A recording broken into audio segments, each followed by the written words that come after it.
ನಮಸ್ಕಾರ. ಕುಂಭರಾಶಿಯ ಗುಣಗಳು ಮತ್ತು ಸ್ವಭಾವಗಳು. ಕುಂಭರಾಶಿ ಯಾವಾಗಲೂ ಕೂಡ ತಟಸ್ಥವಾಗಿರುತ್ತದೆ. ಅಂತಂದರೆ ತುಂಬಿದ ಕೊಡ ತುಣುಕುವುದಿಲ್ಲ ಅನ್ನುವಾಗೆ ಎಲ್ಲ ಜ್ಞಾನಕ್ಕೆ ಸಂಬಂಧ ಪಡುವಂಥದ್ದು ಮತ್ತು ಕುಟುಂಬದ ಕಲ್ಚರ್ ಅನ್ನುವಂಥದ್ದು ಏನಿರುತ್ತದೆ ಅಂತಂದರೆ ಮನೆ ಕುಟುಂಬಕ್ಕೆ ಹೊಂದಾಣಿಕೆ ಅನ್ನುವಂಥದ್ದು ಗಂಡಾಗಿರ್ಬೋದು ಹೆಣ್ಣಾಗಿರ್ಬೋದು, ಪೂರ್ವಜನ್ಮದ ಪುಣ್ಯಫಲ ಆಗಿರ್ಬೋದು ಮತ್ತು ತನ್ನ ಜನ್ಮಸ್ಥಾನದಲ್ಲಿ ಬರುವಂತಹ ಒಂದು ಯೋಗ ಬಲ ಆಗಿರ್ಬೋದು ಮತ್ತು ಯಾವ ಮನೆಯಲ್ಲಿ ಇರ್ತಾರೋ ಆ ಮನೆಗೆ ಹವಗುಣಗಳಿಗೆ ಸಂಬಂಧಪಡುವಂಥದ್ದು ಅಂದರೆ ವಾತಾವರಣಕ್ಕೆ ಸಂಬಂಧಪಡುವಂಥದ್ದು, ಆ ಮನೆಯ ಏಳಿಗೆಗೋಸ್ಕರ ಅನುಕೂಲ ಮಾಡುವಂಥದ್ದು, ಶ್ರಮ ಪಡುವಂಥದ್ದು ತುಂಬಾ ಇರುತ್ತದೆ ಕುಂಭರಾಶಿಯವರಿಗೆ. ಹೀಗಿರುವಾಗ ಕುಂಭರಾಶಿಯ ಜಲತತ್ವವನ್ನು ತಾನೂ ಚೆನ್ನಾಗಿರಬೇಕು, ಇತರರನ್ನು ಕೂಡ ಖುಷಿಪಡಿಸಬೇಕು ಮತ್ತು ನನ್ನನ್ನು ಯಾರು ನಂಬ್ಕೊಂಡು ಬಂದಿರ್ತಾರೋ ಅವರೆಲ್ಲರಿಗೂ ಕೂಡ ಒಂದು ಹೊಳಿತು ಮಾಡಬೇಕು ಅನ್ನುವಂಥದ್ದು ಒಳ್ಳೆ ಮನಸ್ಸಿರೋವರು. ಆದ್ರೂ ಕೂಡ ತುಂಬ ಸರಿ ಮೋಸ ಹೋಗ್ತಾ ಇರ್ತಾರೆ ಕುಂಭರಾಶಿಯವರು. ಹೇಗೆ ಸಾಧ್ಯ?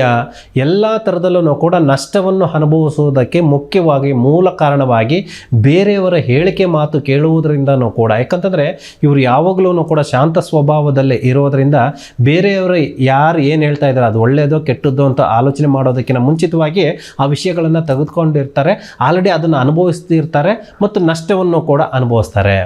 ಮತ್ತು ವ್ಯಾಪಾರದಲ್ಲಿ ಅಂದರೆ ಎಷ್ಟೇ ಲಾಭ ಅನ್ನುವಂಥದ್ದು ಗಳಿಸಿದ್ರೂ ಕೂಡ ತನಗಿಟ್ಕೋಬೇಕು ಅನ್ನೋದಕ್ಕಿಂತ ತನ್ನಂತೆಯೇ ಇತರರನ್ನು ಕೂಡ ಕುಟುಂಬದವರೆಲ್ಲರೂ ಚೆನ್ನಾಗಿರಬೇಕು ಅನ್ನುವಂಥದ್ದು ಆಸೆ ಆಕಾಂಕ್ಷೆಗಳು ಅನ್ನುವಂಥದ್ದು ಮನೋಬಲ ಅನ್ನುವಂಥದ್ದು ತುಂಬ ಭಗವಂತ ಕೊಡುವಂತಹ ಆಶೀರ್ವಾದನೂ ಕೂಡ ಹೌದು. ತುಂಬ ವಿಶೇಷವಾದ ಸ್ಥಾನಮಾನ 12 ರಾಶಿಗಳಿಗೂ ಕೂಡ ವಿಭಿನ್ನವಾದ ಕುಂಭರಾಶಿಗಳಿಗೆ ಮಾತ್ರನೇ ಇರುತ್ತದೆ. ಹೇಗೆ ಸಾಧ್ಯ? ತಾಯಿ ಸ್ಥಾನ ಅನ್ನುವಂಥದ್ದು ತುಂಬ ಮಹತ್ವವಾಗಿರುತ್ತದೆ ಕುಂಭರಾಶಿಯವರಿಗೆ. ಏಕೆಂತಂದರೆ ಎಲ್ಲ ದೇವತೆಗಳಿಗೂ ಅಧಿಪತಿಯಾದಂತಹ ಶನಿ ಮಹಾತ್ಮ, ಹಾಗೆಯೇ ಮನೆ ಕುಟುಂಬದಲ್ಲಿ ಎಲ್ಲವನ್ನೂ ಕೂಡ ಸರಿ ಸಮಾನವಾಗಿ ನೀಗಿಸುವಂತಹ ಏಕೈಕ ಅಂತಂದರೆ ತಾಯಿ ಮಾತ್ರನೇ.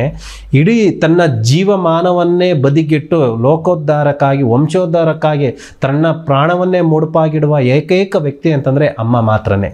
ಹೀಗಿರುವಾಗ ಮೊದಲ ಗುರುವೂ ಕೂಡ ಹೌದು ಅಮ್ಮ. ಅದೇ ರೂಪದಲ್ಲಿ ಕುಂಭರಾಶಿಯವರಿಗೆ ಸಂಬಂಧಪಟ್ಟವರು ಶಾಂತ ಸ್ವಭಾವದಲ್ಲಿರ್ತಾರೆ. ಎಲ್ಲವನ್ನೂ ಕೂಡ ನಿಭಾಯಿಸುವಂತಹ ಯೋಗ ಬಲನೂ ಕೂಡ ಹೌದು.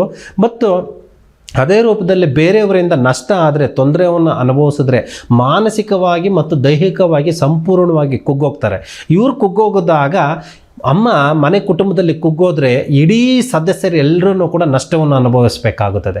ಅದೇ ರೂಪದಲ್ಲಿ ಈ ಕುಂಭರಾಶಿಗೆ ಸಂಬಂಧಪಡುವಂಥವ್ರು ಯಾವಾಗ ವೀಕ್ ಆಗೋಗ್ತಾರೋ ಅವರು ಕೆಲಸ ಕಾರ್ಯ ಆಗಿರ್ಬೋದು, ಹಣಕಾಸು ಆಗಿರ್ಬೋದು, ಬಂಧು ಮಿತ್ರರಾಗಿರ್ಬೋದು, ತನ್ನ ಸ್ವಯಂ ನಿರ್ಧಾರಗಳಾಗಿರ್ಬೋದು, ಆ್ಯಕ್ಟಿವಿಟಿ ಚಟುವಟಿಕೆಗಳನ್ನಾಗಿರ್ಬೋದು ಎಲ್ಲವೂ ಕೂಡ ತಟಸ್ಥ ಆಗಿಬಿಡ್ತವೆ.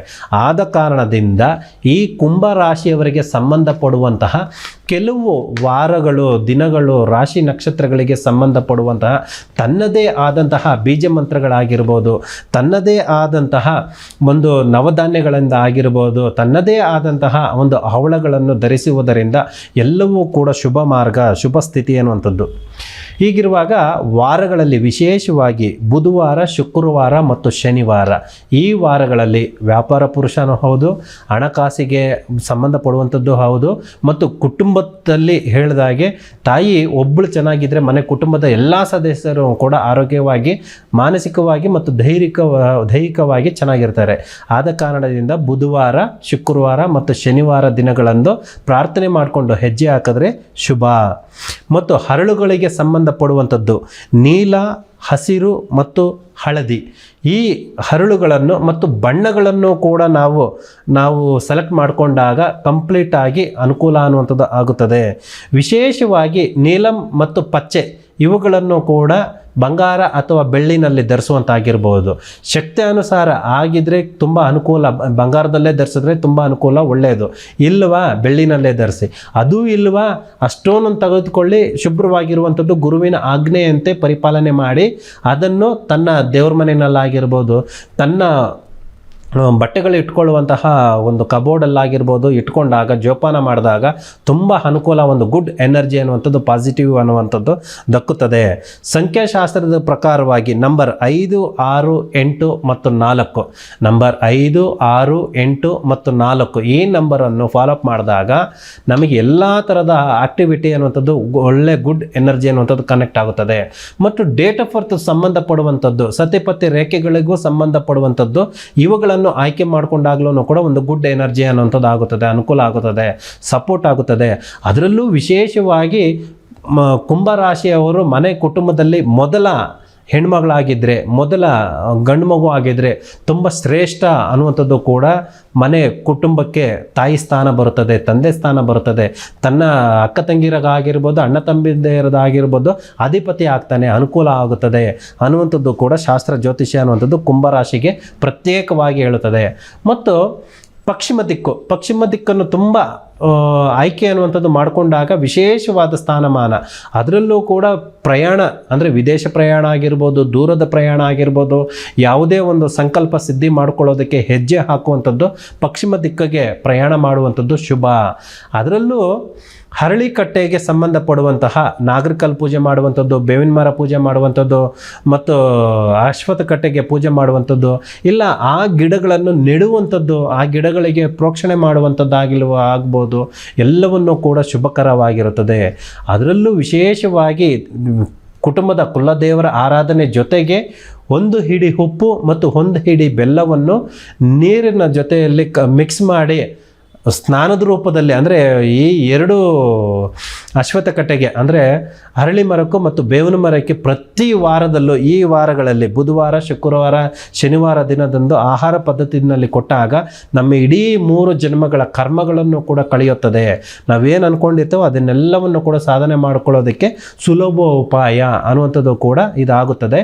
ಮುಖ್ಯವಾಗಿ ಇಷ್ಟ ದೇವರ ಆರಾಧನೆ ಅನ್ನುವಂಥದ್ದು, ಯಾವ ದೇವರನ್ನು ಮಾಡಬೇಕು, ಸಾಕ್ಷಾತ್ ಗುರು ಹಿರಿಯರ ಆಶೀರ್ವಾದ ಅಂದರೆ ತಂದೆ ತಾಯಿಯರ ಆಶೀರ್ವಾದ ಬೇಕು.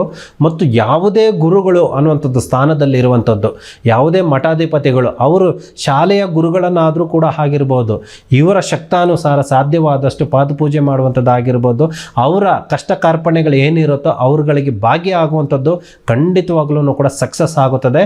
3 ಜನ್ಮಗಳ ಕರ್ಮಗಳನ್ನು ಕೂಡ ಕಳೆಯುವಂಥದ್ದು ಒಂದು ಸುಲಭವಾದ ಮಾರ್ಗ ಅನ್ನುವಂಥದ್ದು ಕೂಡ ಕಂಡುಬರುತ್ತದೆ.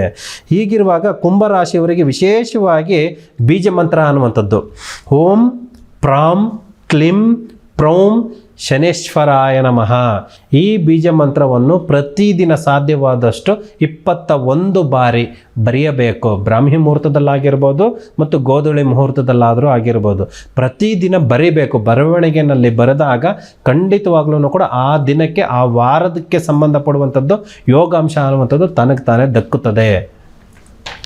ನಮಸ್ಕಾರ. ನಿಮ್ಮ ಜೀವನದ ಸಂಪೂರ್ಣ ಮಾಹಿತಿಗಾಗಿ ನಿಮ್ಮ ಜನ್ಮ ದಿನಾಂಕವನ್ನು ಮತ್ತು ಜನ್ಮ ಸಮಯವನ್ನು ವಾಟ್ಸಪ್ ಮಾಡಿ ನಿಮ್ಮ ಸಂಪೂರ್ಣ ಜೀವನದ ಭವಿಷ್ಯವನ್ನು ತಿಳಿದುಕೊಳ್ಳಬಹುದು.